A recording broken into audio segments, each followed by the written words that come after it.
साथियों नमस्कार। मैं राम प्रताप सिंह कुशवाहा, रिटायर्ड पुलिस वाला। हमारे चैनल ज्ञान एंड नॉलेज में आप सबका बहुत अभिनंदन है, स्वागत है।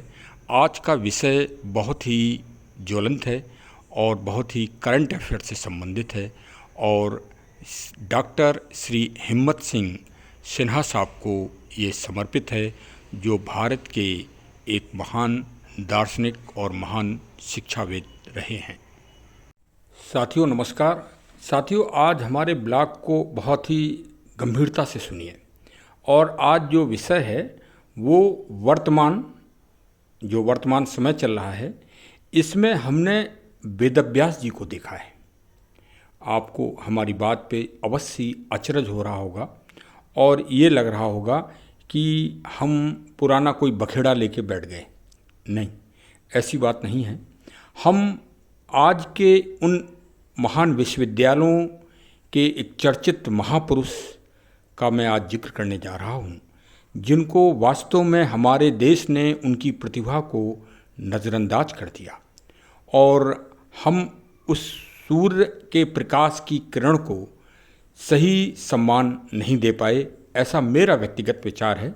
सबके विचार अलग अलग हो सकते हैं, लेकिन जब आप जानेंगे तो आप भी इस बात को महसूस करेंगे। और मैं तो अभी भी कह रहा हूँ कि आदमी तो नश्वर शरीर है, चला जाता है, लेकिन आदमी तो अजर अमर ही होता है। तभी मृत्युपरांत इस देश में महान महान पुरस्कार दिए जाते हैं। तो क्यों ना हमारा देश ऐसे महान दार्शनिक, ऐसे महान मनोवैज्ञानिक, ऐसे महान साहित्यकार को आज सम्मानित करे, जिससे पूरी दुनिया में उनकी विद्वता, उनकी महानता, उनकी ज्ञानता, उनकी आदर्शता का एक बच्चे उनकी जान सकें, उनके बारे में, उनके परिचय को वो जान सकें कि उन्होंने वास्तव में मानवता के लिए, देश के लिए, समाज के लिए, ज्ञान के लिए, दर्शन शास्त्र के लिए, इहलोक के लिए और परलोक के लिए क्या किया। आज हम ऐसे महापुरुष का नाम आपको बताने जा रहे हैं, डॉक्टर श्री हिम्मत सिंह सिन्हा साहब, जिनका वास्ता है कुरुक्षेत्र से। कौन सा कुरुक्षेत्र? वही कुरुक्षेत्र जिसने महाभारत में धर्म युद्ध का जो चश्मदीद गवाह बना।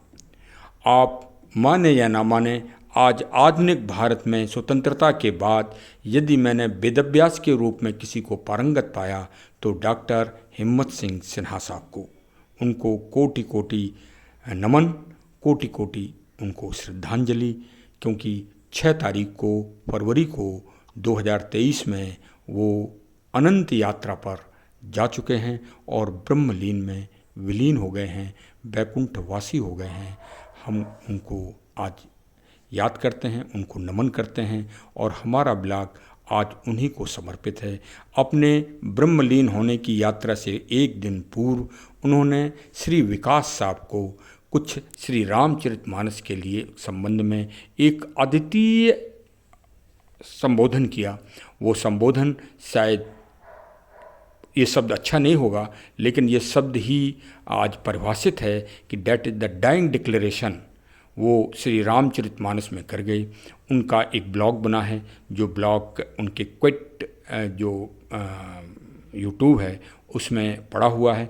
मैंने यद्यपि उनको प्रेरणा मैं उनसे हमेशा लेता रहा हूँ और यहाँ भी उस ब्लॉग के कुछ मोटिवेशनल तथ्य हमने अपने ब्लॉग में भी रखे हैं, कुछ अंशों को, और शेष हमने अपना रूप दिया है। अपने जो भी हमारी एक सोच है उसके अनुसार हम उस सोच सूर्य के तेज को तो वो नहीं कर सकते, हम तो उनके तेज का बखान जन जन में कर सकते हैं। सिर्फ हम उनके माध्यम हैं। वास्तव में देश को, उनकी प्रतिभा को, उनकी योग्यता को समझना ही चाहिए। मैं दुनिया के श्री महानतम मानव श्री वेदव्यास जी के विषय में जब मैं जानता था कि चारों वेद, उपनिषद, पुराण और महाभारत सबके वह रचयिता हैं, तो मैं सोचता था कि क्या एक व्यक्ति इतनी बड़ी रचनाएं कर सकता है। ये वास्तव में सनातनियों का एक कपोल कल्पित एक वक्तव्य है। लेकिन आज जब श्री डॉक्टर हिम्मत सिंह साहब सिन्हा साहब की योग्यता और उनकी लेखन शैली के बारे में जानकारी मुझे हुई और मैंने अनुभव किया, तो मैंने पाया कि वास्तव में वेदव्यास जी आज भी हैं और वेदव्यास जी के ये अंश ही हैं जो ये महान विभूतियाँ हैं। उन्हीं अंशों में से एक हैं डॉक्टर हिम्मत सिंह साहब। उस कुरुक्षेत्र से उन्होंने ज्ञान दिया है जिस कुरुक्षेत्र में भगवान योगेश्वर श्री कृष्ण जी ने गीता का महान ज्ञान दुनिया को दिया था। वो तो द्वापर काल था, उसमें तो हम संभावना कर सकते हैं, लेकिन आज तो कलयुग चल रहा है और उस कलयुग में भी श्री डॉक्टर हिम्मत सिंह साहब ने वो ज्ञान का पुष्प खिलाया है, वो ज्ञान की सुगंध फैलाई है चारों तरफ, जो अद्वितीय है, अकल्पनीय है और अखंडनीय है और भारत की महानता में एक सूर्य का तेज प्रदान करती है। अपने शतायु जीवन में प्रतिदिन अपनी दैनिक दिनचर्या में उन्होंने महान संघर्ष किया, महान ज्ञान की प्राप्ति की।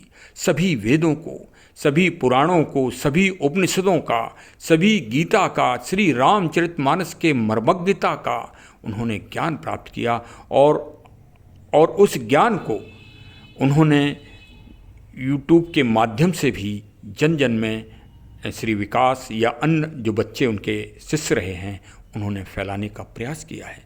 उनकी रचनाएं अखंडनीय हैं, अद्वितीय हैं, प्रेरणात्मक हैं। यद्यपि ऐसा नहीं है, उनको विपरीत समय भी इस देश में देखना पड़ा। जब 1976 में काला दिवस, काला जो आपातकाल घोषित हुआ, उसकी क्रूरता का सामना उनको भी करना पड़ा। ऐसे योग्य व्यक्ति को भी कभी दमन हुआ और उनको काफ़ी जो है प्रताड़ित किया गया। मैं परमपिता परमात्मा से, ईश्वर से ये प्रार्थना करूँगा कि ऐसे योग्यतम और महान दार्शनिक व्यक्ति के विरुद्ध कभी इस तरह का कृत्य ना हो। सरकारों को ऐसा अपनी नीतियों में ऐसा विचार करना चाहिए। डॉक्टर सिन्हा साहब एक ऐसे व्यक्ति हैं जिन्होंने भारतीय विद्या भवन बम्बई से के विख्यात विद्यालय से रामायण विशारद का कोर्स किया और डिग्री प्राप्त की और श्री रामचरितमानस और रामायण के तो वो मर्मज्ञ ज्ञाता थे। आज उत्तर भारत में व देश के अन्य अंचलों में जो श्री रामचरितमानस और विभिन्न चौपाइयों को एक विशेष तूल देकर जो क्षणिक और क्षुद्र राजनीति की जा रही है, उसका अपनी अनंत यात्रा के एक दिन पूर्व जैसे शायद ईश्वर की शक्ति उनसे कहलवा रही हो, इस तरह का उन्होंने महान संबोधन प्रभु श्री राम और श्री रामचरितमानस व अन्य प्रसंगों में दिया। उसका संक्षिप्त सारांश मैं आपको बताने का प्रयास कर रहा हूँ। सबसे पहले ब्रह्मतत्व के ऊपर मैं बात करूँगा।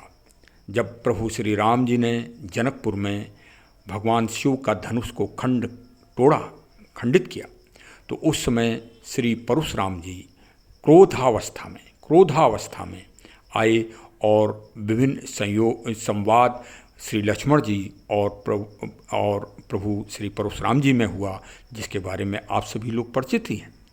उस तीक्ष्ण संवाद के बाद जब प्रभु राम से वार्ता हुई तो प्रभु राम ने कहा कि नहीं, उस पंडित या उस मुनि और उस ज्ञानी को सम्मान मिलता है जो ज्ञान के रूप में आता है। आप आज स्वयंवर में ज्ञान के रूप में नहीं आए, आप एक क्रोध के रूप में आए। तो जब क्रोध के रूप में आए तो आपको सम्मान यहाँ कैसे मिल सकता है? भाव है ये जो डॉक्टर साहब ने बताया है। एक भाव को उन्होंने स्पष्ट किया कि वास्तव में जो ज्ञान दे रहा है, जो मानवता की सेवा कर रहा है, जो लोक कल्याण का कार्य कर रहा है, जो देश की और अखंडता की एकता में अपना हाथ बटा रहा है, वो ब्राह्मण हो या वो कोई भी हो, वो ब्राह्मण तुल्य है और उसको सम्मान मिलना ही चाहिए। प्रभु श्री राम जी ने परशुराम जी से कहा कि आपका जो प्रथम संबोधन है वो खंड खंड से हुआ है। आपने ये कहा कि भगवान शिव का धनुष किसने खंडित कर दिया, तो जो खंड का पोषक है, आपके जो वचन हैं वो खंड के पोषक हैं, मतलब तोड़ने के का भाव है उनमें। तो जो तोड़ता है, जो खंडित करता है, चाहे वो देश का खंड कर रहा हो या सांस्कृतिक विचारधारा का खंडन कर रहा हो या सकारात्मकता का खंडन कर रहा हो, वो इस समाज के लिए एक दोषी व्यक्ति है। अतः आपको सम्मान नहीं मिल सकता, भाव था। और फिर अंत में परशुराम जी समझ गए कि ये ब्रह्म के प्रतीक हैं। तो शास्त्र और शक्ति दोनों श्री परशुराम जी के पास थी और दोनों ही प्रभु राम जी को समर्पित करते हुए मानव कल्याण के लिए वो देकर चले गए। ये ब्रह्मतत्व था, यहाँ पर ब्रह्मतत्व था, ये त्याग है, ये परोपकारता है, जिसके लिए ब्राह्मण जाने जाते हैं। जो ब्राह्मण, जो पंडित अगर परोपकार करेगा, लोक कल्याण करेगा, मानव सेवा करेगा, वो वास्तव में पूजनीय होगा। वो कोई भी हो, या जाति का या समाज का कोई भी व्यक्ति हो, वो ही पूजनीय होगा। यही प्रभु श्री राम जी का ज्ञान है और डॉक्टर सिन्हा साहब ने यही अपना भाव अपने अंतिम संबोधन में प्रकट किया है। आगे उन्होंने फिर अपने प्रसंग को रखा है। शायद मैं तो यही कहूँगा कि वो ईश्वरीय शक्ति के अंश के बोल हैं, साधारण बोल नहीं हैं। और उन्होंने श्री रामचरितमानस की महानता को और जो आज कुठाराघात श्री रामचरितमानस पर हो रहा है उसका पूरी तरह से अपने संबोधन में एक एक तथ्य को स्पष्ट कर दिया है। और प्रभु श्री राम जी की महिमा, उनकी मर्यादा, उनके आदर्श को सर्वोच्चता प्रदान करते हुए श्री रामचरितमानस व श्री गोस्वामी तुलसीदास जी को अखंडनीय और अकल्पनीय घोषित करके अपने संबोधन में और वो ब्रह्मलीन के मार्ग पर प्रशस्त हो गए हैं। शायद ये ईश्वरीय इसे संयोग कहा जाए या ईश्वर का आशीर्वाद कहा जाए। देखिए, जो विवादित चौपाई है उसका जो चौथा शब्द है, उस शब्द को उन्होंने किस तरह से महानता के साथ श्री रामचरितमानस का उद्धरण लेकर और साकार उसका चित्रण किया है और सारे भ्रम, सारे संशय, सारे जो विवाद हैं उनको वो समाप्त कर गए हैं। उस अद्वितीय उदाहरण को मैं अपनी भाषा और अपनी सोच के अनुसार आपको अवगत कराने का प्रयास कर रहा हूँ, वर्णित कर रहा हूँ, उसका विश्लेषण कर रहा हूँ। ध्यान से सुनिए और गंभीरता से सुनिए।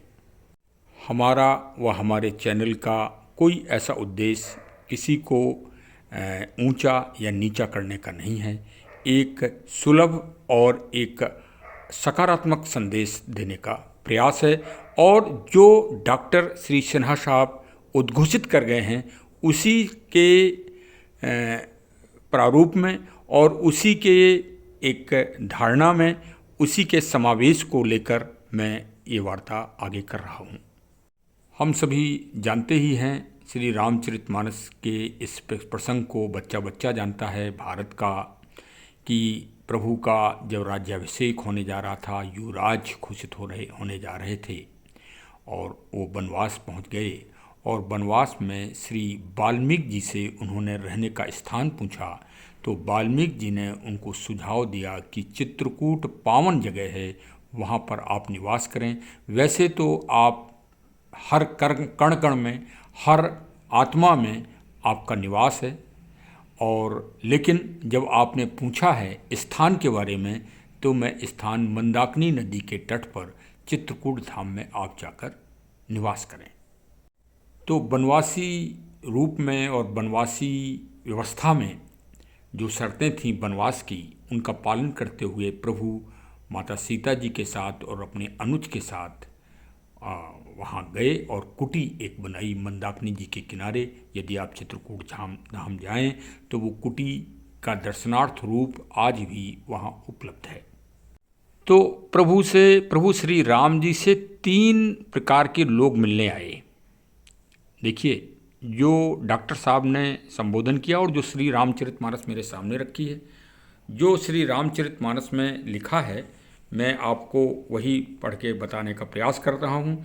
अमर नाग किन्नर दिसपाला, चित्रकूट आए तहि काला, राम प्रणाम कीन सब काहू, मुदित देव लहि लोचन लाहू। बरस सुमन कह देव समाजू, नाथ सनात भय अमाजू। कर बिनती दुख दुसय सुनाए, हर्षित निज निज सदन सिधाए। मतलब उसी तरह से जैसे आज माननीय प्रधानमंत्री महोदय जी के पास मंत्री जी गण लोग जाते हैं और अन्य सब भ्रांत लोग जाते हैं, तो वो अपनी मतलब प्रधानमंत्री जी की कुशलता पूछते हैं और इसके बाद फिर अपना दुख दर्द बताते हैं।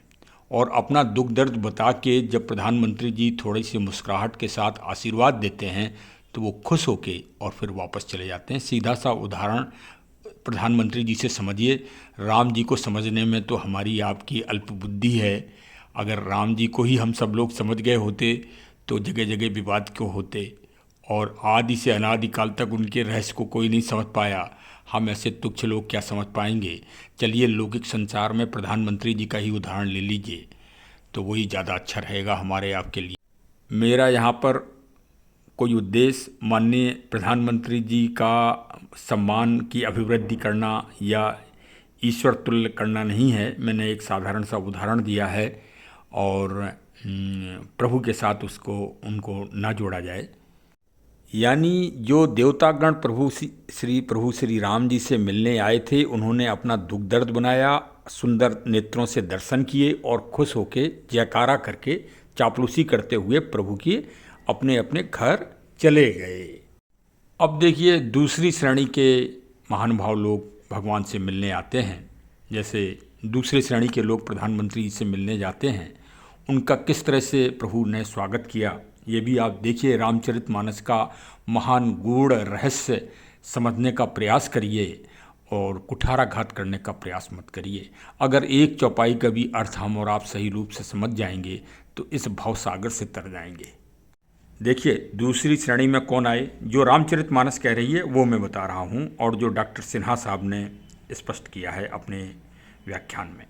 चित्रकूट रघुनंदन छाए, समाचार सुन सुन मुनि आए।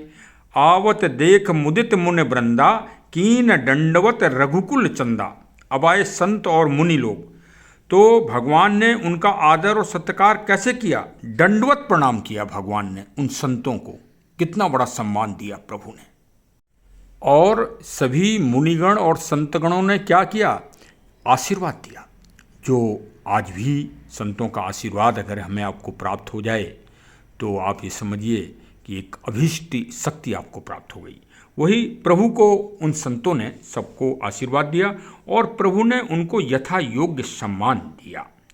और वह सब संत और मुनि आनंद के साथ, खुशी के साथ कि अब शक्ति के स्वरूप भगवान प्रभु राम जंगल में ही आ गए हैं, तो अब हम लोग स्वतंत्र हैं और अब स्वतंत्र रूप से यज्ञ और धर्म का प्रचार प्रसार करेंगे। जो एक संत का स्वभाव होता है और जो संत का गुण होता है, उस गुण को प्राप्त करने के लिए वो सारे संत वहाँ से विदा हो गए। देखिए मैं भी बहुत सरल और अपने निर्मल बुंदेलखंड की भाषा में ही आपको समझाने का प्रयास कर रहा हूँ, क्योंकि प्रभु राम जी का भी संबंध चित्रकूट बुंदेलखंड से है और ये जो महान ग्रंथ है और तुलसीदास जी का भी संबंध बुंदेलखंड से ही है। और बुंदेलखंड में बेर और बेरी का पेड़ भी होता है, जिसका रहस्य मैं कभी आपको बताऊंगा कि वो भगवान शिव पे क्यों चढ़ाया जाता है, ये भी बताऊंगा आपको। इसमें भी बहुत बड़ा रहस्य है। बुंदेलखंड की पावन भूमि में बेर ही क्यों पैदा ज़्यादा होता है, इसका भी एक बहुत बड़ा रहस्य है। और इसी रहस्य के कारण ही प्रभु राम जी चित्रकूट गए थे, बुंदेलखंड में निवास कर। जा पर विपदा पड़त है, सो आवत यह देश। चित्रकूट में रम रहे, रहीमन अवध नरेश। जा पर विपदा पड़त है, सो आवत यह देश। अब जरा तीसरी श्रेणी के जो सज्जन लोग आए, जो महानुभाव लोग आए, जिन पे आज तथाकथित पूरी राजनीति को ढाला जा रहा है और क्षणिक क्षुद्रता का स्वार्थ लेकर और रामचरितमानस को जगह जगह जलाया जा रहा है। मेरे भाई साहबों, मेरे महानुभावों, मेरे मान्यवरों, जरा इस सीधी बात को सुन लो तो अपने आप आपको शर्म आ जाएगी और आप वास्तव में आज अपने आप को आप धिक्कारेंगे और विचार भी करिए। राम जो एकता और अखंडता के प्रतीक हैं, रामचरितमानस जिसमें समाहित है, जिस महामंत्र में, उस पे आप कुठाराघात कर रहे हैं।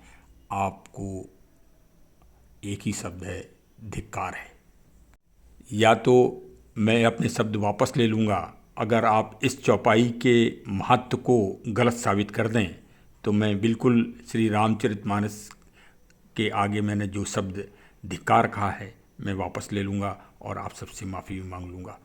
और वरना श्री रामचरितमानस को छोड़ के आप और कोई राजनीति करें, हमें खुशी होगी, लेकिन श्री रामचरितमानस पर राजनीति आप करें। भारत के संविधान ने अधिकार दिया है, अब नहीं कह सकते, बिल्कुल करना भी चाहिए। विपक्ष में हैं आप और पक्ष में हैं, जो भी हैं, करना चाहिए। वो तो आपका स्वतंत्रता का अधिकार है, उसमें हमारा कोई रोक नहीं है।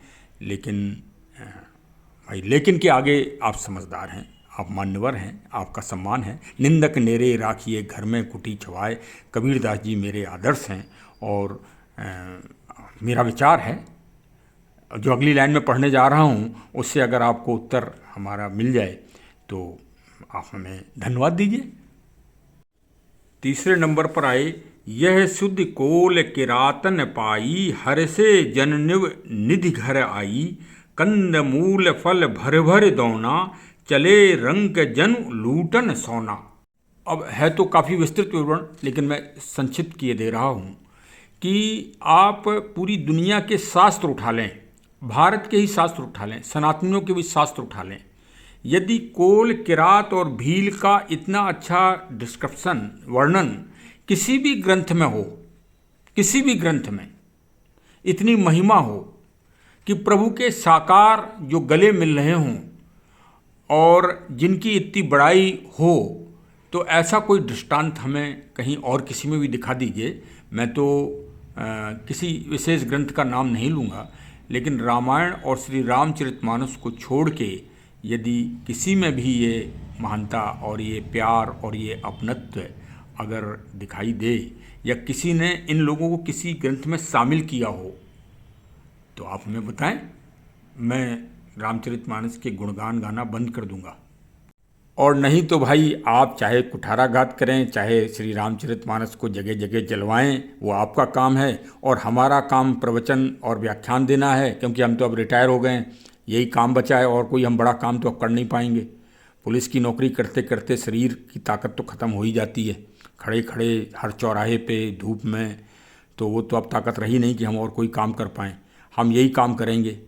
और भाई, हम तो, हमारा नाम भी राम है, राम प्रताप है, तो हम तो श्री रामचरितमानस के गुण गाएंगे। किसी को बुरा लगे या अच्छा लगे, भाई बुरा लगे तो भी आप हमारे प्रिय हैं, और अच्छा लगे तो आप हमारे बहुत प्रिय हैं ही, इसमें क्या दो राय है। और हम तो भाई कबीरदास जी की चौपाई को कहते हैं, निंदक नेरे राखिए घर में कुटी छवाए। आपने निंदा की है, आप हमारे लिए बहुत बड़े आदरणीय हैं। और गोस्वामी तुलसीदास जी ने भी कहा है, बंदहु संत असज्जन चरना। यहीं से शुरुआत की है श्री रामचरितमानस की। तो चलिए फिलहाल हम अपने मूल विषय पे आते हैं। श्री गोस्वामी तुलसीदास जी ने एक सरल भाषा में क्या कहा है वो भी सुना दूंगा आपको। राम ही केवल प्रेम प्यारा, जान लेव सो जान निहारा। और फिर क्या कहा है, कोल किरात से प्रभु किस तरह से मिले, जरा ये भी तो सुन लो कि कैसे मिले। जैसे एक पिता अपने बच्चों को प्यार करता है, बच्चों को गोदी में बैठालता है, लाड़ प्यार करता है, पुचकारता है, दुलारता है, उनके दुख और सुख से साथ रहता है उनके, प्रभु उस तरह से मिले। देखिए क्या लिखा है तुलसीदास जी ने। अरे तुलसीदास जी और भी तो कुछ लिख सकते थे। जो ढोल गंवार शूद्र पशु नारी है वो बहुत दूरदर्शिता है तुलसीदास जी की, आप नहीं समझ पाओगे। आपने वो घटना नहीं देखी होगी साधारण लोगों ने, जो 7 साल और 8 साल की बच्चियों के साथ घटनाएं घटती हैं। वो मूल कारण यही होती है कि बच्ची हम लोगों के आँख से जैसे ही परिवार वालों के आँखों से ओझल होती है, और उसी के साथ दुष्ट लोग घटनाएं करते हैं। वास्तव में अगर हम ताड़ते रहें दुष्ट को भी और अपनी बच्चे बालिकाओं को, बालक बालिकाओं को भी, तो काफ़ी कुछ अपराध में रोकथाम हो जाए। उस मूल बात पे आइए, और ताड़ना का सही अर्थ वही है। अब मैं विषय पे आता हूँ क्या देखिए क्या लिखा है तुलसीदास जी ने, वेद बचन मुन मन अगम ते प्रभु करुणा एन बचन किरातन के सुनत जिम पितु बालक बैन। भाई ये मोटिवेशन कौन देगा? ये मोटिवेशन सिर्फ आप क्या इंग्लिश चिंतक लोगों का ही सुनोगे? क्या गोस्वामी तुलसीदास जी को नहीं सुनोगे? क्यों नहीं सुनोगे भाई? एक लोक कल्याण की बात कर रहे हैं, प्रभु का ईश्वरी शक्ति को बता रहे हैं, ईश्वर के प्रेम को बता रहे हैं कि किस तरह से मिले। देखिए जो तुलसीदास जो अर्थ लिखा है वो भी बता दें।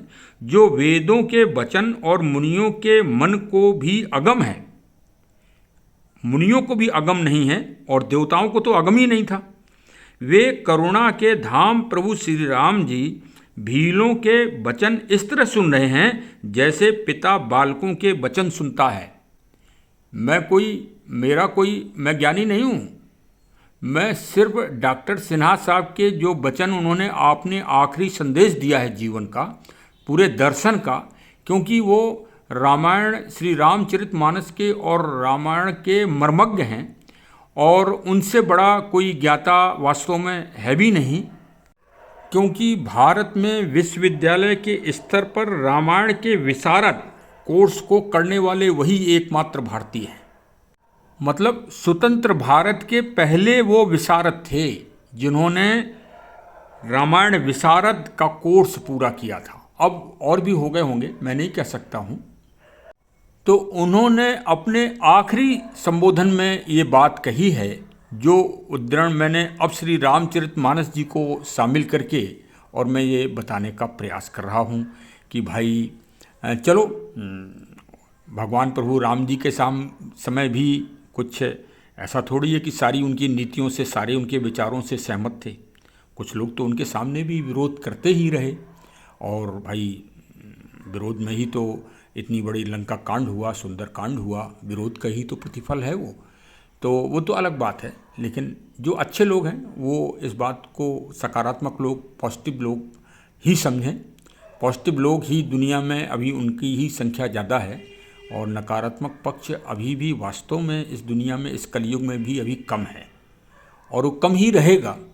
ये एक मानव मतलब एक नेचर है, ये एक यूनिवर्सल ट्रुथ है और ये ट्रुथ ही रहेगा। अब भाई आगे नहीं कह सकते भविष्य में क्या हो, लेकिन आज भी जो यूनिवर्सल है वो यूनिवर्सल ही रहेगा, सकारात्मक पॉजिटिविटी ही रहेगी।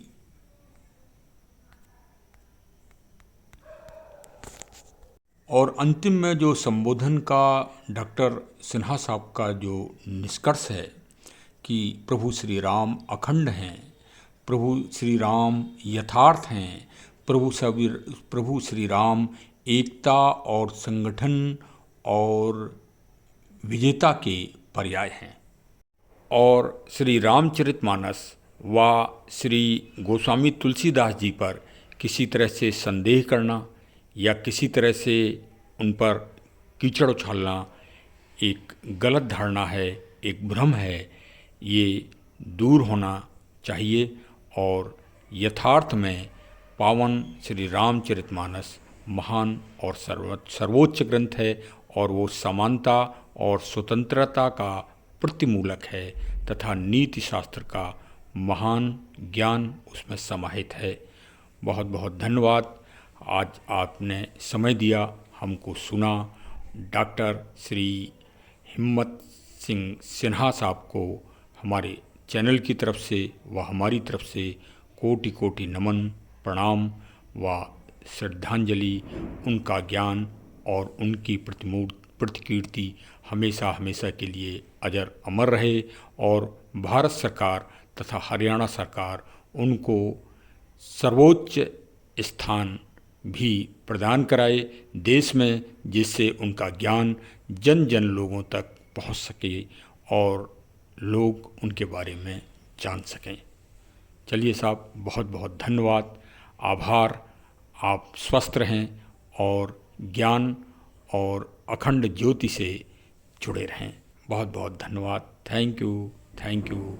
जय हिंद, जय हिंद, जय हिंद।